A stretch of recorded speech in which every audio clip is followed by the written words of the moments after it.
Subscribe करें हमारे YouTube channel को और बेल आइकन को प्रेस करें हमारे लेटेस्ट वीडियोस को देखने के लिए।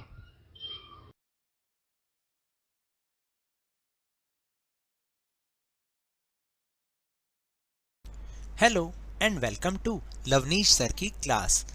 दिस इज शिक्षा निदेशालय राष्ट्रीय राजधानी क्षेत्र दिल्ली's worksheet number 64 and it is only for class 10 students. It has taken from the subject social science, political science, and we will learn and understand and revision the chapter fatalism. In this worksheet we will discuss 3 or 5 marker questions. तो देखिए आज की इस worksheet में एक बार फिर हम fatalism chapter को रिवाइज कर रहे हैं। उसके क्वेश्चन जो कि 3 और 5 मार्कर क्वेश्चंस हैं उनको हम डिस्कस करेंगे। देखिए मैं पहले बता दूं इसके आंसर लंबे हो सकते हैं क्योंकि ये नंबर्स के अकॉर्डिंग है, क्योंकि 3 में हमें इतना ही लिखना पड़ता है और 5 मार्कर क्वेश्चन में हमें इतना ही लिखना पड़ता है, तभी हमें पूरे नंबर मिल पाते हैं। So now let's start and understand with me. So the first question is how is the power distributed in the Indian constitution, यानी इंडियन कॉन्स्टिट्यूशन में पावर किस तरह से डिस्ट्रीब्यूटेड हो रखी है। तो in the Indian constitution the powers are divided between 2 levels of governments, between the central government and the state government. तो देखिए हमारे इंडियन कॉन्स्टिट्यूशन में जो पावर्स हैं वो 2 लेवल की गवर्नमेंट्स में डिवाइड हो रखी हैं, जैसे सेंट्रल गवर्नमेंट और स्टेट गवर्नमेंट के बीच में। For this 3 lists have been made which are as follows, और इसके लिए 3 लिस्ट बनाई गई हैं जिसमें कि सारे सब्जेक्ट लिखे हुए हैं कि किस पर कौन लॉ बना सकता है। तो first list is union list. Union list in which subjects of defence, foreign, banking, communication and currency etcetera are of national importance on which the central government has the right to make laws. तो देखिए जो union list होती है ना, ये बहुत important question है और अक्सर पेपर में आता है। यूनियन लिस्ट में जो भी सब्जेक्ट होते हैं वो नेशनल इंपॉर्टेंस के होते हैं और उस पर लॉ बनाने के लिए किसका राइट होता है, सेंट्रल गवर्नमेंट का। The second list is the state list which includes the subject of provincial importance like police, trade, commerce, agriculture, irrigation on which the state government has the right to make laws. और जो state list होती है ना, उसमें जो भी subject include होते हैं उस पर लॉ मेकिंग का जो पूरा राइट है वो सिर्फ और सिर्फ स्टेट गवर्नमेंट को होता है। Now the third list is concurrent list in which subject like education, forest, trade, union, marriage, adoption. देखिए ये जो जितने भी सब्जेक्ट्स होते हैं इन ये क्या होते हैं, जो भी कॉन्करेंट लिस्ट में जो भी सब्जेक्ट इंक्लूडेड होते हैं उस पर बोथ लेवल ऑफ गवर्नमेंट, यानी जो स्टेट गवर्नमेंट होती है, जो सेंट्रल गवर्नमेंट होती है, दोनों को ही लॉ मेकिंग का राइट होता है। But in case of dispute only the law of the central government is valid. अगर कोई डिस्प्यूट होता है ना दोनों में, तो जो सेंट्रल गवर्नमेंट का लॉ होता है वो ही वैलिड माना जाएगा। Now the question number 2, describe the importance of local government. Local government की इंपॉर्टेंस बताइए। देखिए लोकल गवर्नमेंट की इंपॉर्टेंस क्या है, many problems are settled at the local level. Local level पर ही सारी प्रॉब्लम सॉल्व हो जाती हैं, इसलिए उसकी ज़रूरत है। People are aware of where and how to spend money. जो लोग होते हैं वो इस बात से लिए पूरा अवेयर हैं, इस बात के लिए कि कहाँ और कैसे पैसा खर्च करना है। At the local level it becomes possible to directly involve people in decisions. और लोकल लेवल पर ये पॉसिबल हो भी पाता है क्योंकि कम लोग होते हैं, इसलिए उनको डिसीजन मेकिंग में इंक्लूड करा जा सकता है। And fourth is make more and more people partner in power. देखिए पावर में बहुत ज़्यादा से ज़्यादा लोगों की भागीदारी बढ़ती है, वो इसी से बढ़ती है। Local governance is in line with decentralisation of power, यानी जो पावर का डिसेंट्रलाइजेशन है, लोकल गवर्नेंस उसी के अकॉर्डिंग होती है, तो इसलिए भी उसकी इंपॉर्टेंस होती है।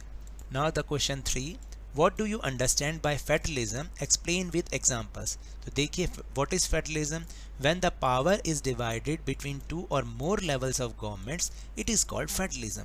यानी जब 2 और मोर लेवल्स की गवर्नमेंट में पावर डिवाइड की जाती है तो उसे फेडरलिज्म कहते हैं। For example the division of power in India is between the central government, state government and local government. Now the question number 4 is the constitution did not use the word federation but the Indian union is based on the principle of federation, explain the statement. देखिए हमारे constitution में तो federation word use ही नहीं किया गया, लेकिन जो हमारे इंडियन यूनियन है ना वो फेडरेशन के प्रिंसिपल पर ही बेस्ड है। अब आपको इसको एक्सप्लेन करना है, तो क्या एक्सप्लेनेशन होगी, The constitution did not use the word federation, but it has the division of power into three-tier system of the central government, state government and local government. तो देखिए कॉन्स्टिट्यूशन में तो ये वर्ड यूज़ नहीं किया, लेकिन जो डिवीजन ऑफ पावर है ना हमारे यहाँ पर सेंट्रल गवर्नमेंट, स्टेट गवर्नमेंट और लोकल गवर्नमेंट में, तो ये उसी को ही दिखाती है.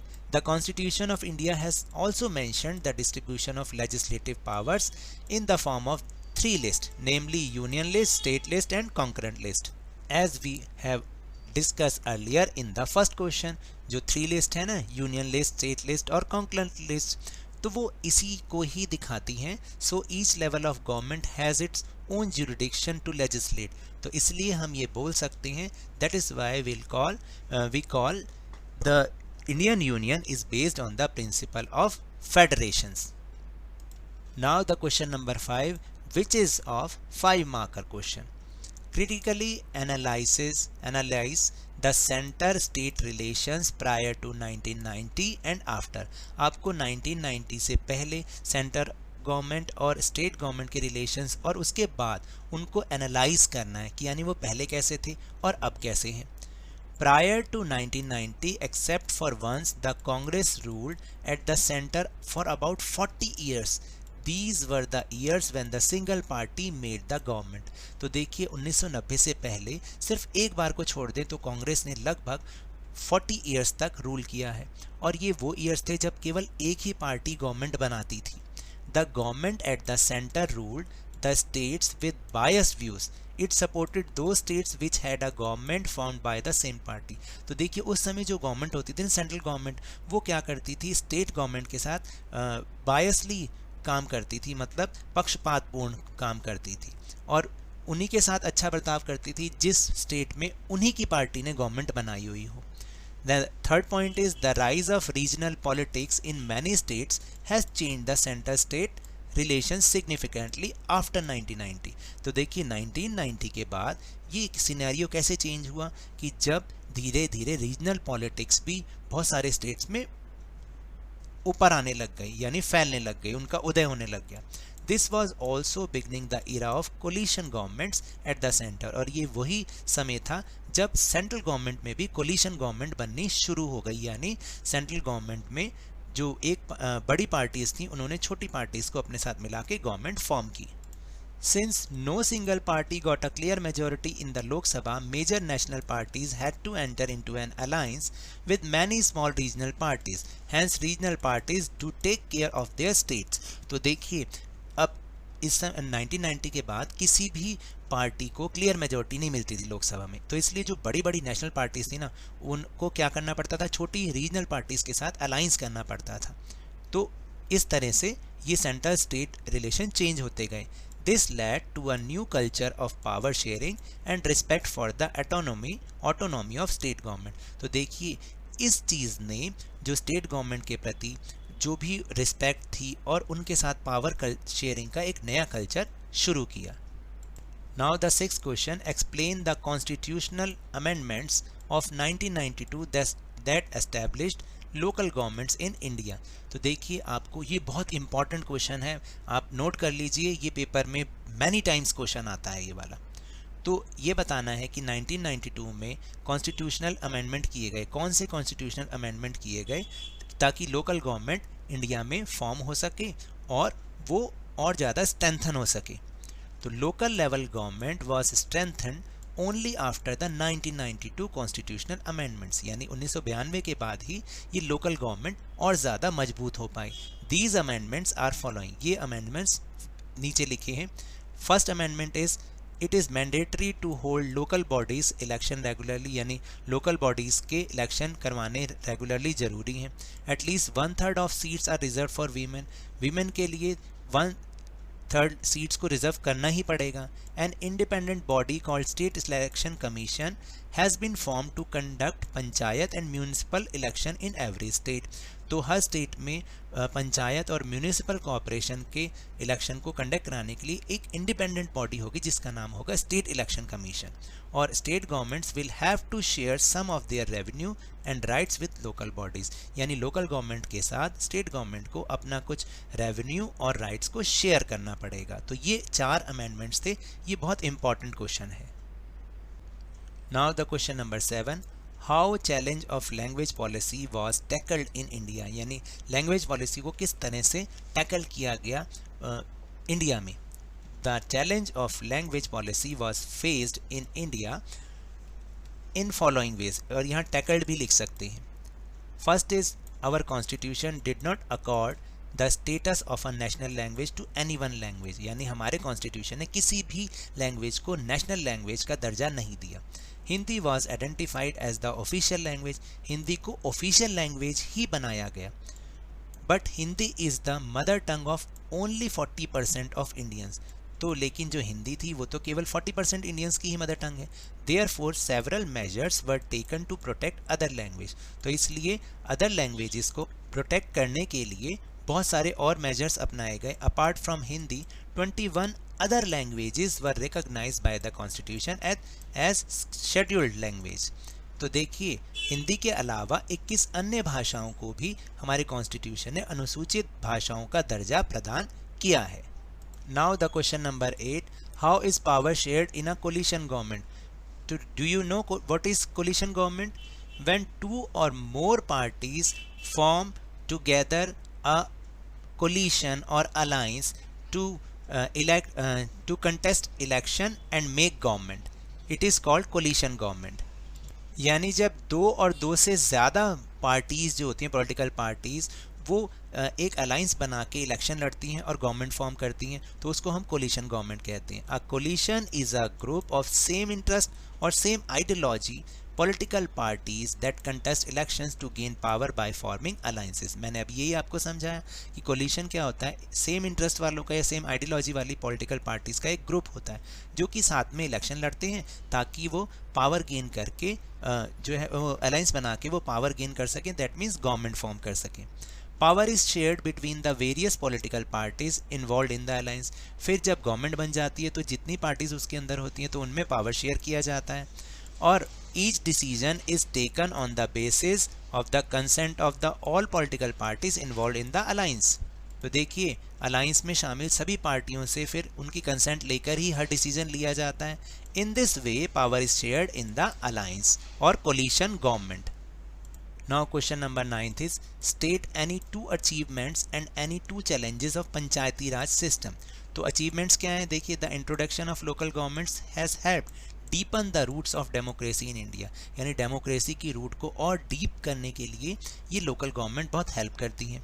It has increased the representation of scheduled castes, scheduled tribes and women। तो इनके द्वारा जो शेड्यूल कास्ट लोग हैं, शेड्यूल ट्राइब के लोग हैं और वीमेंस, उनका रिप्रेजेंटेशन धीरे धीरे बढ़ रहा है। और चैलेंजेस क्या हैं?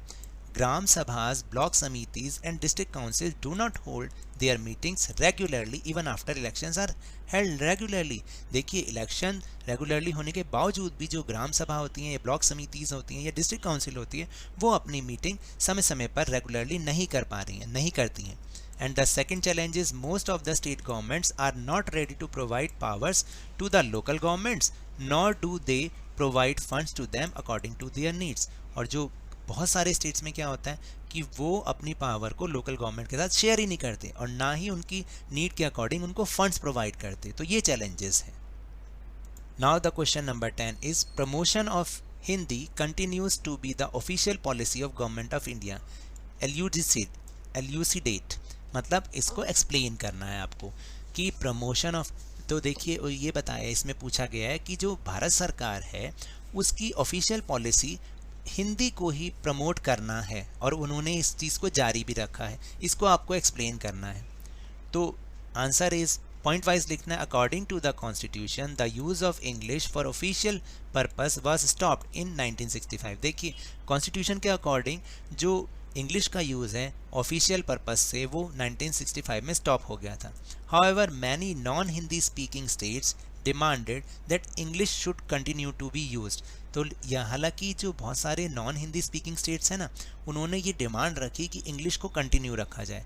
The central government agreed to use English along with the Hindi for official purpose. तो देखिए फिर सेंट्रल गवर्नमेंट ने क्या किया कि हिंदी तो रहेगी लेकिन उसके साथ साथ इंग्लिश को फिर ऑफिशियल पर्पस के लिए एग्री कर दिया. Fourth is promotion of Hindi remains the official policy of the government of India. तो गवर्नमेंट ऑफ इंडिया की ऑफिशियल पॉलिसी यही रही कि हिंदी को प्रमोट करना उन्होंने जारी रखा. And the last point is, but promotion does not mean that the central government can impose Hindi to those states where people speak different language. लेकिन प्रमोशन का ये मतलब नहीं है कि सेंट्रल गवर्नमेंट किसी को भी किसी भी स्टेट पर हिंदी को थोप सकती है जहाँ पर कि लोग दूसरी भाषा बोलते हो. तो इस तरह से हम इसका आंसर लिख सकते हैं. Now source based question 4 marks. ये ऐसे क्वेश्चन आपके बोर्ड में आते ही आते हैं और आएंगे भी. तो सबसे पहले हमें क्या करना है, read the extract and answer the following question. जो यहाँ पर पैराग्राफ लिखा है उसको ध्यान से पढ़ना है, कम से कम 2 और 3 टाइम्स हमें रीड करना है और हमें उसका मतलब समझना है, तब हमें आंसर करना है. Federalism is a system of government in which the power is divided between central authority and various constituent units of the country. तो देखिए फेडरलिज्म में क्या होता है, फेडरलिज्म एक सिस्टम है जिसमें गवर्नमेंट का जो एक सिस्टम है जिसमें पावर को सेंट्रल अथॉरिटी यानी सेंट्रल गवर्नमेंट और जो डिफरेंट और जो कॉन्स्टिट्यूएंट यूनिट्स होते हैं जैसे सेंट्रल स्टेट गवर्नमेंट और लोकल गवर्नमेंट, उनके साथ अपनी पावर को शेयर करना पड़ता है, शेयर वो करते हैं. Usually a federation has 2 levels of government. ज़्यादातर फेडरेशन में 2 लेवल की गवर्नमेंट होती है. One is the government for entire country, यानी एक लेवल की गवर्नमेंट जो पूरे कंट्री के लिए होती है. That is usually responsible for a few subject of common national interest. तो जो कि राष्ट्रीय महत्व के विषयों के लिए रिस्पॉन्सिबल होती है यानी उत्तरदायी होती है, यानी उसी को ये सब समझने पड़ते हैं और वही वो उस पर कानून बनाती है. The others governments at the level of provinces और states that look after much of day to day administrating of their state. तो देखिए दूसरे लेवल की गवर्नमेंट क्या होती है जिसके पास स्टेट लेवल के बहुत सारे सब्जेक्ट होते हैं डे टू डे एडमिनिस्ट्रेशन वाले, ताकि वो अपने स्टेट को वो आराम से तब चला पाते हैं. Both these levels of governments enjoy their power independent of the other. ये दोनों ही लेवल की जो गवर्नमेंट होती हैं वो अपनी अपनी पावर को एंजॉय करती है, मतलब वो दोनों के दोनों इंडिपेंडेंट होते हैं अपनी पावर को यूज़ करने के लिए. In this sense federations are contrasted with unitary governments. और इस तरह से अगर देखा जाए तो ये जो फेडरेशंस होती हैं वो यूनिटरी गवर्नमेंट यानी जिसमें एक ही लेवल की गवर्नमेंट होती है उससे वो बिल्कुल अलग होती हैं. Under the unitary system either there is only one level of government or the sub units are subordinate to the central government. तो देखिए जो यूनिटरी गवर्नमेंट होती है उसमें या तो 1 लेवल ऑफ गवर्नमेंट होती है या जो सब यूनिट होती है यानी जो दूसरी यूनिट्स होती हैं वो सेंट्रल गवर्नमेंट के सबऑर्डिनेट बन के काम करती हैं. The central government can pass an orders to the provincial और द लोकल गवर्नमेंट. इसमें क्या होता है जो सेंट्रल गवर्नमेंट होती है ना वो स्टेट गवर्नमेंट या लोकल गवर्नमेंट को कोई भी ऑर्डर दे सकती है. But in federal system the central government can not order the state government to do something. लेकिन जो फेडरल सिस्टम होता है उसमें सेंट्रल गवर्नमेंट कभी भी ऑर्डर नहीं दे सकती स्टेट गवर्नमेंट को कुछ खास करने के लिए. State government has powers of its own for which it is not answerable to the central government. देखिए स्टेट गवर्नमेंट भी उसके पास जो पावर होती हैं वो अपनी पावर होती हैं और वो सेंट्रल गवर्नमेंट के लिए उनके प्रति आंसरेबल नहीं होती. Both these governments are separately answerable to people. ये जो दोनों की दोनों ही लेवल की गवर्नमेंट होती हैं ये अलग अलग अपने अपने लेवल पर लोगों के प्रति आंसरेबल होती हैं. So the first question is define federalism in your own words. The answer is when power in a country is divided between 2 or more level of government, it is called federalism. यानी जब एक country में power 2 or more level की government के बीच में divide की जाती है तो इसको हम फेडरलिज्म कहते हैं. Second is what do you understand by unitary form of government. तो under the unitary system either there is only 1 level of government और sub units are the subordinate to the central government. Now part C is which form of federal government India is. देखिए 2 form of federal government होते हैं, एक को हम कहते हैं coming together और दूसरे को कहते हैं होल्डिंग टुगेदर. तो हमारा जो इंडिया है वो होल्डिंग टुगेदर वाले फेडरल फॉर्म में आता है. And so the last part of this question, write a brief gist of the above paragraph in your own words. तो आपको क्या करना है कि अपने वर्ड्स में जो ऊपर पैराग्राफ लिखा है उसकी एक समरी लिखनी है. तो let's start. In a federal system of government power is divided between 2 or more levels of government. यानी 2 or more levels of government में ये पावर डिवाइड होती है. Both governments work independently eight their own level. जो दोनों की दोनों level की गवर्नमेंट होती है वो इंडिपेंडेंटली अपने अपने लेवल पर काम करती हैं. But on the contrary, in a unitary system there is only one level of governance, that is central government. लेकिन इसके बिल्कुल ठीक उल्टा, यूनिटरी सिस्टम में क्या होता है, एक ही लेवल की गवर्नमेंट होती है, यानी कि central government. All of the other units work under it. जो दूसरी यूनिट्स होती हैं वो सब की सब इसके अंडर में काम करती हैं.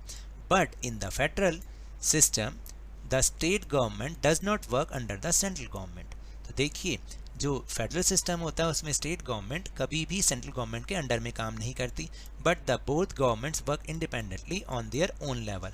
जो दोनों की दोनों गवर्नमेंट्स होती हैं वो अपने इंडिपेंडेंटली अपने अपने लेवल पे काम करती हैं. Both governments works on their own are accountable to the people at the level. बल्कि वो दोनों की दोनों अपने अपने लेवल पर लोगों के प्रति अकाउंटेबल होती हैं. So now that's all for this worksheet. अगर मेरे इस तरह समझाने से आपको थोड़ा सा भी समझ में आया हो तो इस चैनल को ज़्यादा से ज़्यादा सब्सक्राइब कीजिए, लाइक कीजिए और बहुत ज़्यादा शेयर भी कीजिए. और हाँ, मेरे साथ इसी तरह वर्कशीट को समझते रहिए, लेकिन ध्यान और मन लगाकर पूरी मेहनत और लगन के साथ पढ़ते रहिए. And if you want to protect from corona virus then please wear a mask, क्योंकि जब तक दवाई नहीं तब तक कोई ढिलाई नहीं. Thank you very much.